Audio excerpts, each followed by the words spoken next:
எல்லோருக்கும் வணக்கம். இது குரு ஜோதிட விளக்கத்தின் மூலமாக ஜாதகத்தை பகிர்ந்து கொள்வோம். இன்று ஒரு ஜாதகம்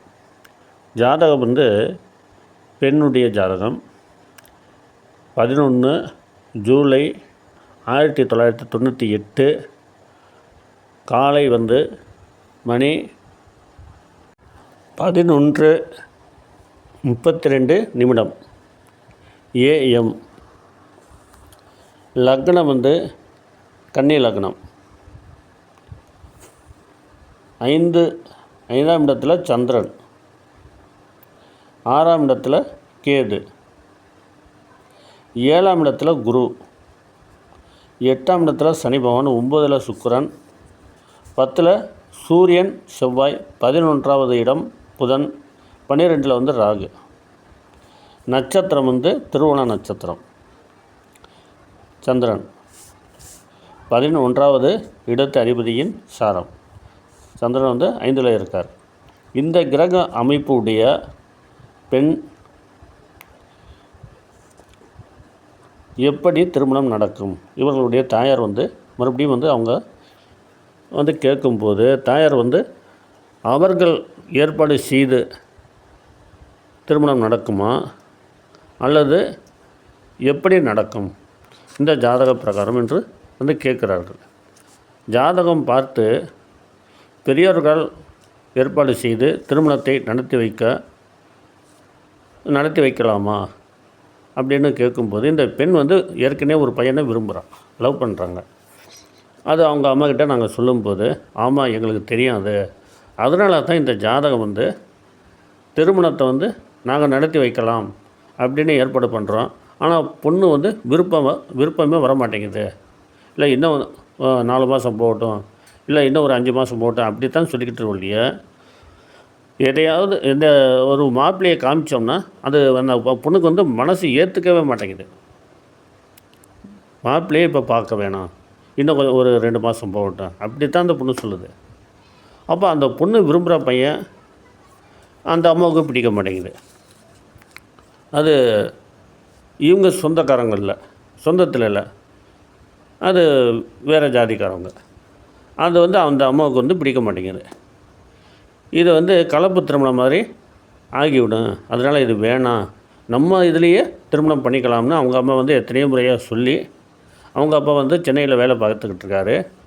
இந்த பெண்ணு இந்த மாதிரி செய்கிறது அவங்க அப்பாவுக்கு தெரியாது, அம்மாவுக்கு தெரியுது.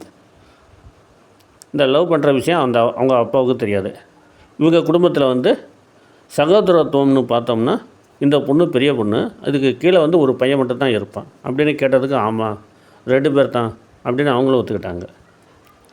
ஏன்னா 3ஆம் இடத்து அதிபதினு சொல்லக்கூடியவர் 10ல் சூரியன் கூட சேர்ந்துருக்காரு. அப்போ 2 குழந்தைகள் தான்.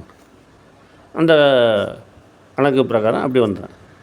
சரி, இப்போ இந்த பொண்ணுக்கு எப்படி திருமணம் நடக்கும்னு நாங்கள் அந்த கணிப்பு பார்த்தோம்னா, ஜாதக ரீதியாக பார்த்தோம்னா, குரு 7ஆம் இடத்துல அமர்ந்து உள்ளது சரியில்லாத ஒரு இடம். அவர் ஏறிய சாரம் உத்திரட்டாதி, சனியுடைய சாரம். சனி எங்கே இருக்காருன்னா 8ல்.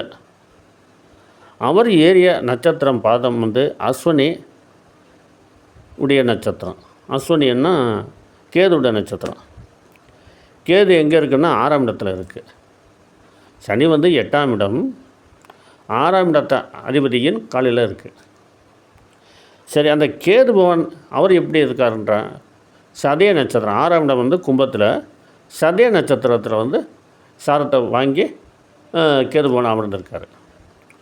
ராகுடைய சாரம்னா ராகு 12ஆம் இடத்துல. 6, 8, 12 ஒரு பெண்ணுடைய திருமணத்தை நிர்ணயம் பண்ணுதுன்னா அது சரியில்லாத இடங்கள். 6, 8 மறைவான இடங்கள், அது இருட்டு, அது குடும்பத்தை பூர்வ புண்ணிய ஸ்தானத்தில் 5ஆம் இடத்து அதிபதியினுடைய கால் அல்லது 9ஆம் இடத்து அதிபதியினுடைய கால், லக்னாதிபதியுடைய சாரம் இப்படியெல்லாம் வாங்கியிருந்தால் பொண்ணுடைய திருமண யோகம் நல்லாயிருக்கும்.